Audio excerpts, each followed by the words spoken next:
Trump suspend les droits de douane, sauf pour la Chine.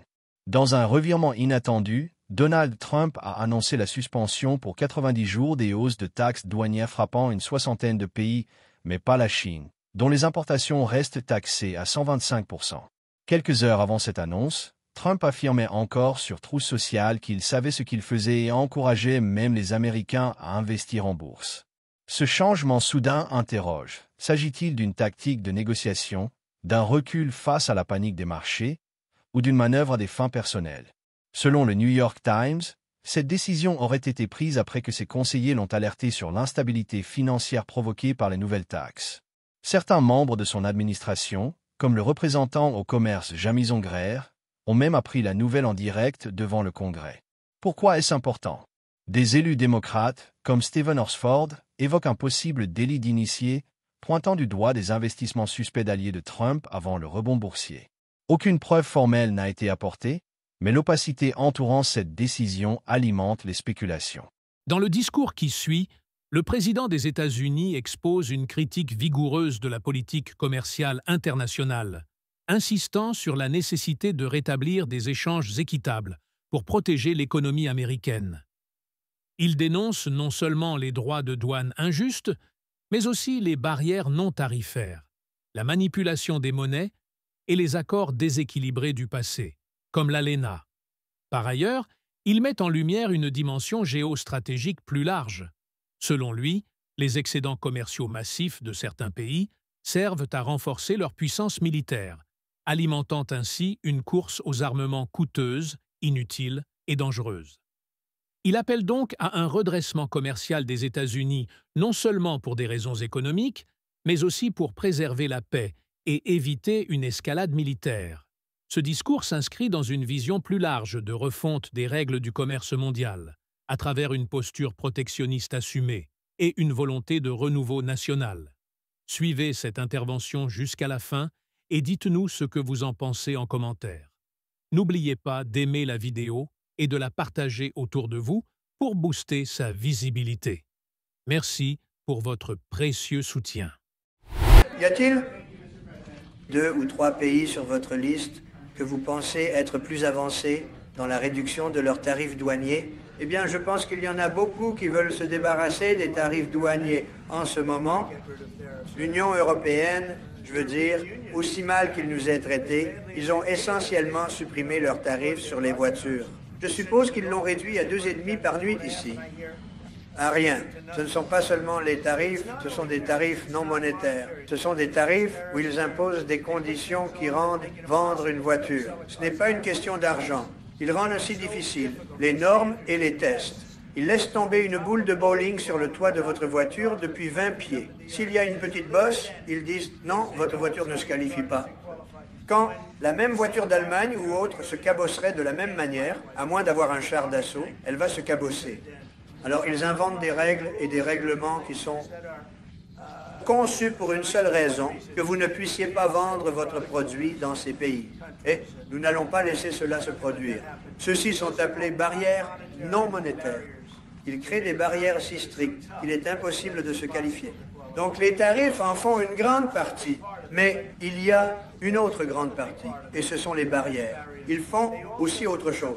Ils manipulent leur monnaie, et ils la font baisser, ils veulent la faire baisser. Ils veulent avoir des monnaies faibles. Vous savez, cela semble mieux d'avoir une monnaie forte, un dollar fort ou autre. Mais ils baissent leur monnaie, et quand elles concurrencent notre monnaie, il est très difficile de vendre un tracteur.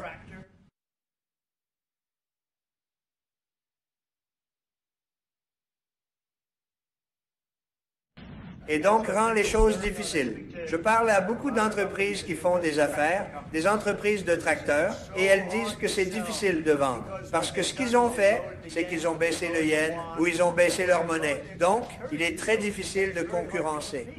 Nous ne voulons pas cela non plus. Donc, nous avons beaucoup de choses dont nous parlons, mais nous allons régler cela correctement. Et ce sera équitable pour tout le monde. Et à la fin, je pense que nous aurons un monde qui ira beaucoup mieux, vous savez, mais ils doivent respecter les États-Unis.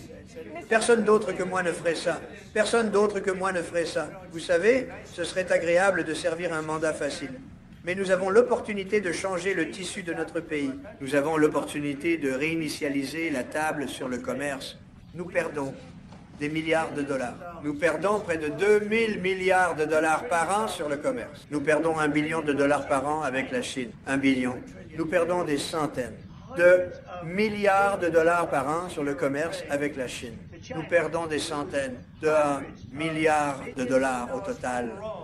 Probablement près de 2000 milliards de dollars. Pourquoi ferions-nous cela? Premièrement, pourquoi ferions-nous cela? Et ensuite, il faut se demander, est-ce durable? Ensuite, vous entendez parler de toutes les personnes, des déficits. Un déficit avec le pays a un grand excédent avec nous, comme la Chine a un excédent massif, qu'ils prennent et dépensent pour leur armée. Eh bien, nous ne voulons pas cela. Je ne veux pas qu'ils prennent 500, 600 milliards de dollars par an et les dépensent pour leur armée. Je ne veux pas qu'ils dépensent de l'argent pour leur armée. Et je ne devrais pas avoir à dépenser de l'argent. Nous ne devrions pas avoir à le dépenser non plus. Parce que, espérons que c'est de l'argent que nous n'allons jamais utiliser.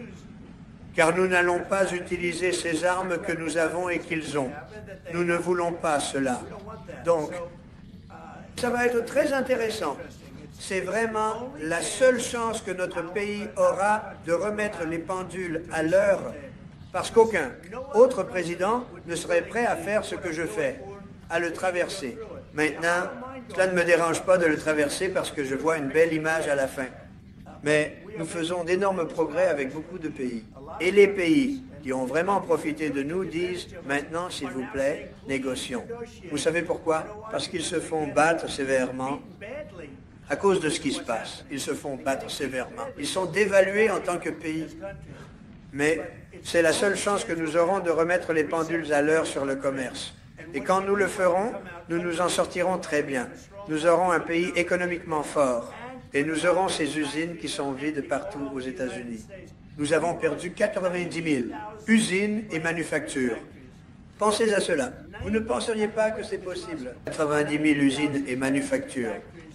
Le NAFTA de Biden, qui était le pire accord commercial jamais développé, jamais eu par un pays, le NAFTA. J'ai mis fin au NAFTA. Tout le monde disait que ce serait impossible. Je l'ai terminé via le Congrès. Nous y avons fini. Il fallait le faire passer par le Congrès. Un piège, une chose horrible. Et nous l'avons fait. Et nous sommes allés aux États-Unis. MCA qui était bien meilleur. Le problème, c'est qu'ils trichent. Ils trichent comme des fous. Le Canada triche. Le Mexique triche. C'est juste une de ces choses. Mais nous mettons la table et nous allons avoir un excellent commerce et nous allons avoir un pays très fort. Notre pays va atteindre un niveau qu'il n'a peut-être jamais connu. Ou peut-être, vous savez, notre pays était le plus fort, croyez-le ou non, de 1870 à 1913. Vous savez pourquoi? Tout était basé sur les tarifs douaniers. Nous n'avions pas d'impôt sur le revenu. Puis, en 1913, un génie a eu l'idée de faire payer les gens de notre pays. Pas les pays étrangers qui exploitent notre pays.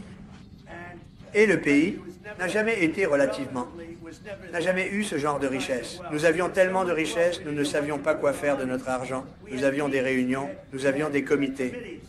Et ces comités travaillaient sans relâche pour étudier un sujet. Nous avons tellement d'argent.